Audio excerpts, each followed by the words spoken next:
오늘 예수님이 우리에게 주신 말씀을 보겠습니다.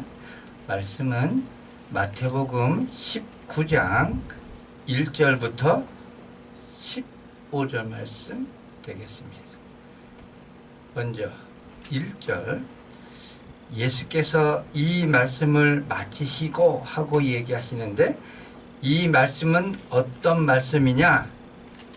마태복음 18장 23절, 천국은 그 종들과 결산하려 하던 어떤 임금과 같으니 결산할 때 10,000달란트 빚진 자를 데리고 오매 하면서 얘기하시는데, 자, 10,000달란트, 1달란트는 6,000데나리온이고요. 1데나리온은 사람이 하루에 일하는 품삯이고요. 이 10,000달란트는 그 당시에 유대가 로마에게 세금으로 바쳤던 그 시기에 세금이 800달란트였어요. 그러니까 한 일개인이 10,000달란트라는 건 도저히 갚을 수 없는 빚이다. 그러니까 한 국가가 조공을 바치는 게 800달란트였는데 10,000달란트라고 얘기하면 도저히 갚을 수 없는 빚을 졌다. 다른 말로 얘기하면 우리 인간은 하나님께 도저히 갚을 수 없는 빚을 졌다. 그런 뜻이에요. 그런 빚을 졌는데 27절, 그 종이 주인이 불쌍히 여겨 놓아주며 그 빚을 탕감하여 주었다. 그러니까 예수님이 우리의 죄를 대신 짊어지고 죽으심으로 모든 죄의 빚을 다 탕감해 주셨다. 자, 그런데 28절, 그 종이 나가서 자기에게 100데나리온 빚진 자를 용서하지 않았다 그랬죠. 100데나리온은 뭐냐면 한 사람이 하루 일하는 품삯이 얼마라고요? 1데나리온. 그러니까 100데나리온은 100일 어치의 빚을 졌다는 거예요. 자, 100일 어치의 빚을 졌다. 이거는 얼마든지 갚을 수 있는 거죠. 그런데 이 10,000달란트 빚진 사람이 그 주인에게, 왕에게 탕감을 받았는데 자기에게 100데나리온의 빚을 진 이 사람은 용서하지 않고 갚는다고 했는데도 불구하고 옥에 가뒀다는 이 소리를 들은 임금이 다시 그 사람을 감옥에 가뒀다. 그러시면서 하신 말씀이 뭐냐면 35절, 너희가 각각 마음으로부터 형제를 용서하지 아니하면 하늘에 계신 아버지도 이와 같이 용서하지 않겠다. 그래서 우리에게 뭐라고요? 이와 같이 너희도 용서함 받았으니까 마음으로 용서해라 하는 이 말씀을 마치시고 하는 뜻이에요. 자, 그래서 예수께서 이 말씀을 마치시고 갈릴리를 떠나 요단강 건너 유대지경에 들어가시니 하는 거예요. 자, 이제 예수님이 갈릴리 인근에서 말씀을 전하시다가 이제부터 얼른 간다.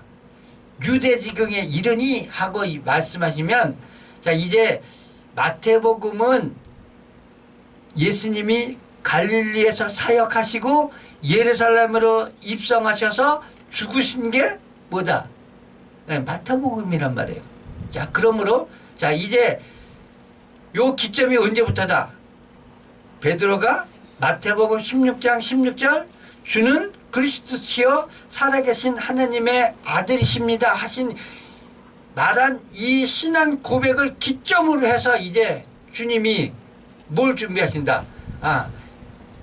예루살렘으로 가실 것을 작정하시고, 그렇기 때문에 그 고백과 함께 뭐라고요? 나는 죽어야 하리라. 그리고 3일 만에 부활할 거다 하는 것을 이제 말씀하신다는 거죠. 그래서 이제 유대 지경으로 이제 출발하는 거예요. 갈릴리에서. 자, 2절. 큰 무리가 따르거늘 예수께서 거기서 그들의 병을 고치시더라.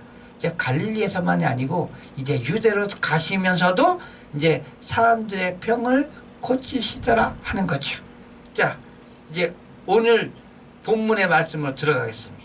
이제 3절. 바리새인들이 예수께 나와 그를 시험하여 이르되 사람이 어떤 이유가 있으면 그 아내를 버리는 것이 옳습니까? 하고 바리새인들이 이제 예수님한테 물어보는 거예요. 뭘 물어보냐? 아내를 버리는데 어떤 이유로 아내를 버리는 게 옳습니까? 하고 물어봐요. 자, 요 질문을 왜 물어봤을까요? 자, 요 질문은요, 둘 중에 하나입니다. 이혼해라 그러면 답이 뭐가 되죠? 성경에는 이혼하지 말라고 돼 있는데 왜 이혼하라고 그래요? 반대로 이혼하지 말라 그러면 아니 모세가 이혼하라고 그랬는데 왜 이혼 못한다고 그래요? 자, 이렇게 걸고 넘어지려고 예수님한테 애매모호한 질문을 던지는 거예요. 근데 이 질문을 왜 던졌을까 하면 요 당시가 어떤 당시냐, 그 당시에 어떤 논란이 있었냐 하면, 자, 마태복음 14장 3절에 보면 이렇게 나옵니다.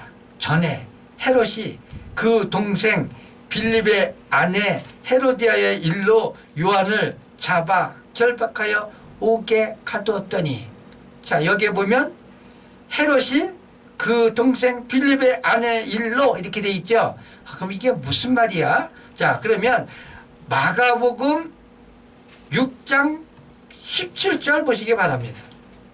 전에 헤롯이 자기 동생 빌립의 아내 헤로디아에게 장가든 고로 이 여자를 위하여 사람을 보내어 요한을 잡아 옥에 가두었으니 이는 요한이 헤롯에게 말하되 동생의 아내를 취하는 것이 옳지 않다 하였다.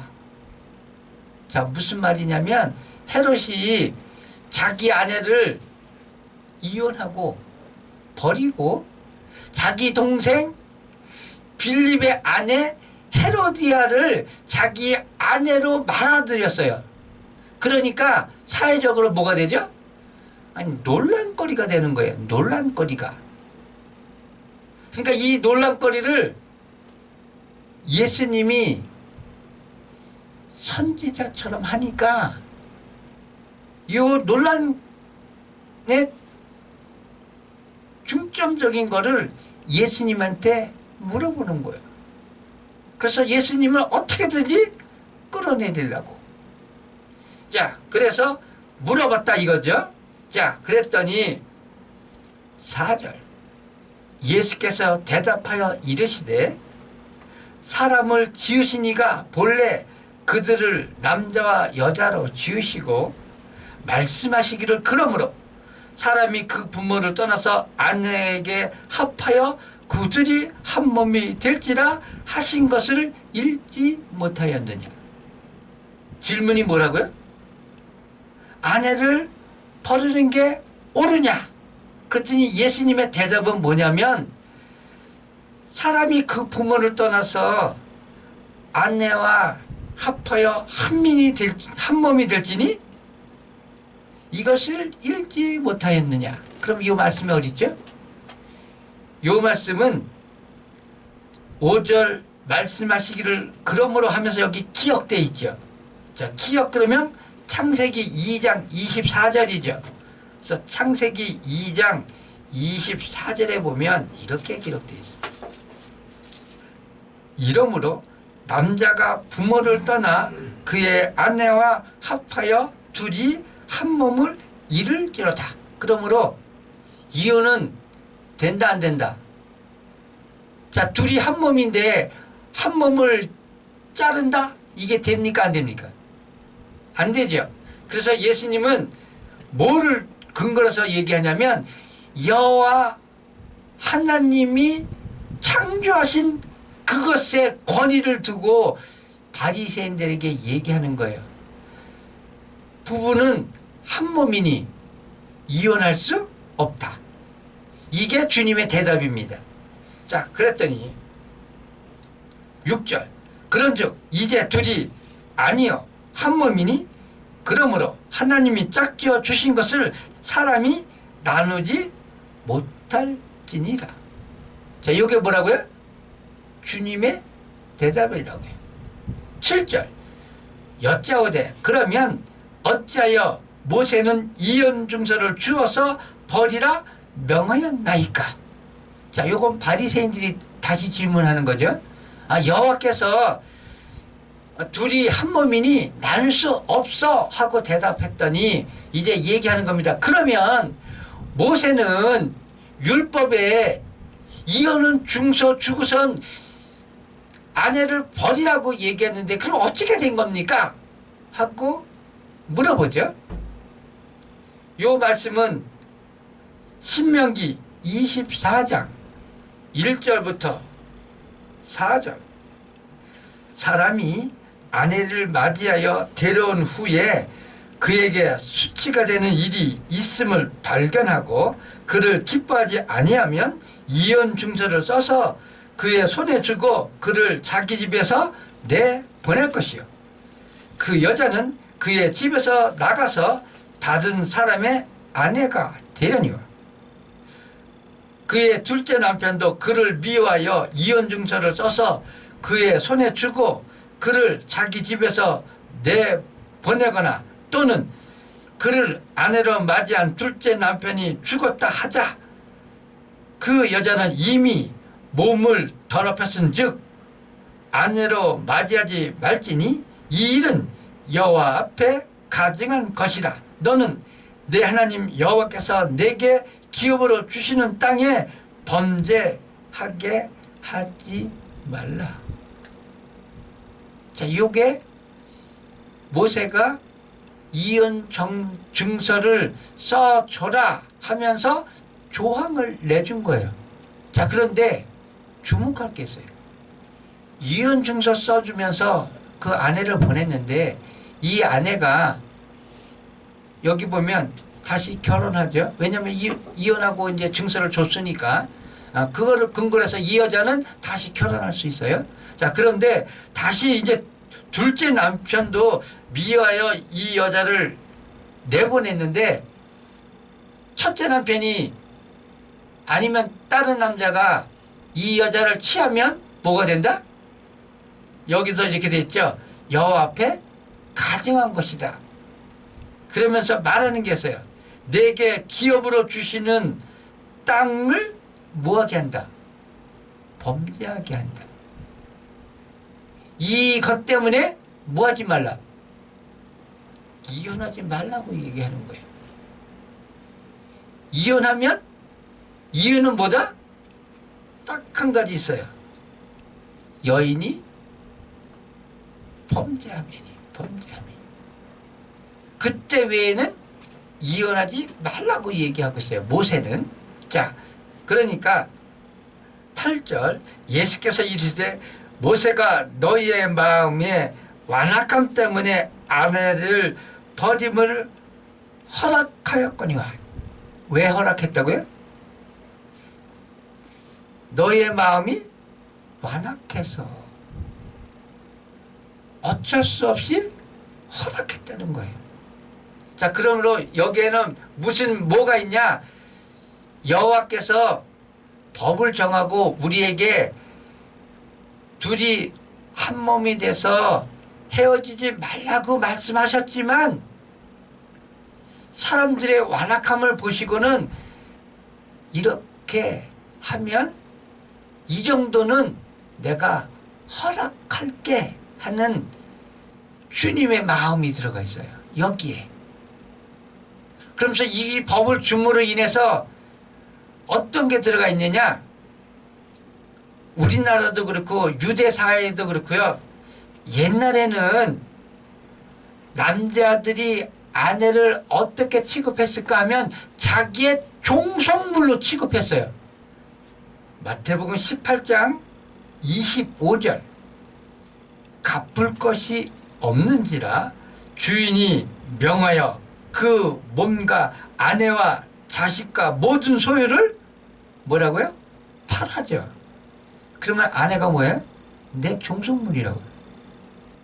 그렇게 여겼기 때문에 옛날에는 아내를 그냥 내 마음 내키는 대로 그냥 기분 나쁘면 그냥 내보냈던 거예요. 옛날에. 그러니까 이런 법조항을 줌으로 인해서 뭐 하지 말라, 함부로 이혼하지 말라 하는 이런 뜻이 여기에 내포되어 있다. 자, 9절 내가 너에게 말하니 누구든지 음행한 이유 외에 아내를 버리고 다른 데 장가드는 자는 간음합니다. 여기서 분명히 되어 있죠. 음행한 이유 외에 아내를 버리면, 그러면 그 와중에 사람들은 어떻게 된 거예요? 그냥 이유 없이 아내를 버렸다 이런 뜻이란 말이죠. 네? 자, 해석이 되죠? 자, 그러니까 10절 제자들이 이르되 만일 사람이 아내에게 이같이 할진대, 이게 맘대로 그동안에는 내 마음에 안 들거나 뭐만 핑계대고 그냥 버려버리고 그냥 다른 여자 데려다 살다가 또 마음에 안 들면 그냥 버리고, 자, 이같이 할진대 장가들지 않는 게 좋겠습니다. 왜? 아내를 버릴 수가 없으니까. 자, 그랬더니 주님의 대답 보시기 바랍니다. 11절 예수께서 이르시되 사람마다 이 말을 받지 못하고, 자, 이 말을 받지 못한다는 건 뭐예요? 아니, 이혼 못한다고 하는 얘기죠. 에? 받지 못하고 타고난 자라야 할지니라. 그러면 결혼 못하는 사람이 타고난다는 거죠. 12절 어머니 태로부터 된 고자도 있고, 그러니까 뭐죠? 이 말을 받지 못하는 사람은 있다. 누구냐? 태어날 때부터 고자. 사람이 만든 고자도 있고, 사람이 만든 건 누구죠? 옛날에 내시들.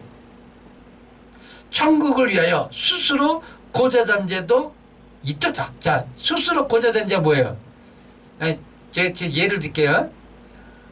천주교 가면 그 천주교의 그 신부들은 법이 어떻게 돼 있어요? 스스로 장가 안 가요. 자, 이런 사람도 있다는 거예요. 이 법을 기준으로 해서 신부가 장가를 안 간 거라고요. 자, 고린도 전서에 보면 결혼해도 좋고 안 해도 좋다고 성경에 분명히 나와 있어요. 그거는 뭐 너무 해석이 너무 많이 가니까 거기까지 할게요. 이떠다 이 말을 받을 만한 자는 받을지어다. 그러니까 그러려면 차라리 장가 안 가는 게 좋겠네요. 그랬더니 주님이 하는 거예요. 태어날 때부터 고자도 있고 사람이 만든 고자도 있고 주의 일을 위하여 하는 사람도 있다.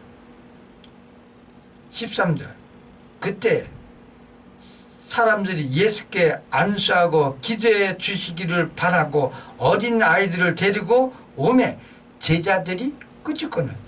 여러분 잘 보시기 바랍니다. 여기서 문제가 되는 게 뭐냐면 사람들이 어린 아이를 예수님이 안수해 주시기를 바라서 데리고 왔죠. 그랬더니 제자들이 뭐 한다고요? 꾸짖었다고 돼 있죠. 요 구절을 가만히 생각해 보세요. 자, 우리가 아는 예수 믿는데 하면 꾸짖는 게 맞습니까? 무조건 다 감싸는 게 맞습니까? 우리는 사랑이라는 미명하에 모든 거를 다 끊어라 하고 얘기하고 있지만 여기서 보면 제자들이 뭐 하고 있다고요? 꾸짖었다고 얘기하고 있어요. 14절 예수께서 이르시되 어린아이들을 용납하고 내게 오는 것을 금하지 말라. 천국이 이런 사람이 것이니라 하시고, 중요한 게 있어요. 자, 어린아이들을 내게 오는 것을 막지 말라 그러면서 주님이 하신 말씀이 있어요. 뭐죠? 천국은 이런 사람 것이다. 그러면 이런 사람이 누구죠? 어린아이죠. 그러면 천국은 어떤 사람이 들어간다? 어린아이 같은 사람이 들어가기 때문에 그것을 막지 말라고 얘기하죠. 요 말씀이, 자, 마태복음 18장 2절부터 6절, 여기 잘 보시기 바랍니다.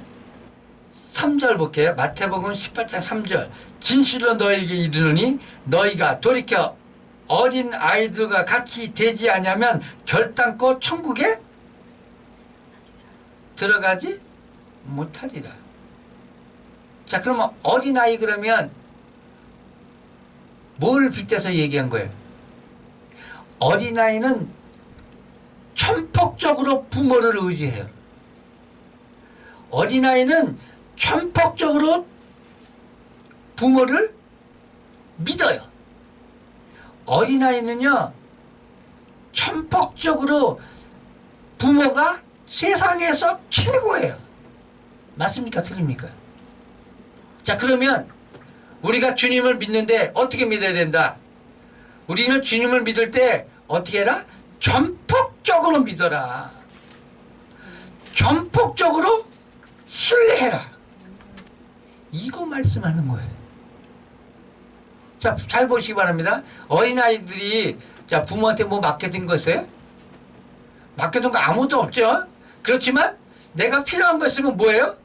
당연히 요구하죠. 왜요? 내 부모기 때문에. 그래서 주님이 얘기한 거예요. 너는 뭐 해라? 기도하라고요. 그건 뭐예요? 어린아이 똑같잖아요. 그러므로 우리의 신앙 상태가 이러하지 않으면 결코 천국에 갈 수 없다. 자, 여러분 인생 가운데 주님을 만나는 시간이 어느 때가 제일 많은지 아세요? 나는 도저히 할 수 없어. 내가 할 수 있는 게 없어, 이제는. 그럴 때 내 인생 많은 부분을 포기하고 내려놓고, 야, 방법이 없구나, 하나님께 한번 기도해보자, 이럴 때 기도의 응답이 아주 잘 와요. 왜 그럴까요? 전폭적으로 의지하니까, 전폭적으로 믿으니까, 그리고 전폭적으로 뭐하니까? 확신하니까. 그래서 이런 사람의 것이다. 15절. 그들에게 안수하고 거기를 떠나 가시니. 그래서 오늘 본문 말씀 가운데 두 가지를 말씀하고 있어요. 하나는 어린아이와 같은 믿음을 가져야 된다는 거. 또 한 가지는 이혼에 대해서. 원래 이혼은 뭐 하지 말라고요? 이혼하지 말라고요. 이혼하려면 뭐 해라? 정확한 이유를 가지고 해라. 그래야 여자도 삶을 영위할 수 있기 때문에. 이것은 다분히 주님은 남자만이 아니라 여자도 뭐해라? 살아가야 하니까. 잘 보시기 바랍니다. 여러분, 저기 여자가 남편하고 이혼하고, 아니면 여자가 남편한테 버려지면 그 인생이 어떨 것 같아요? 지옥이죠. 살아가는데 무지 고달프죠.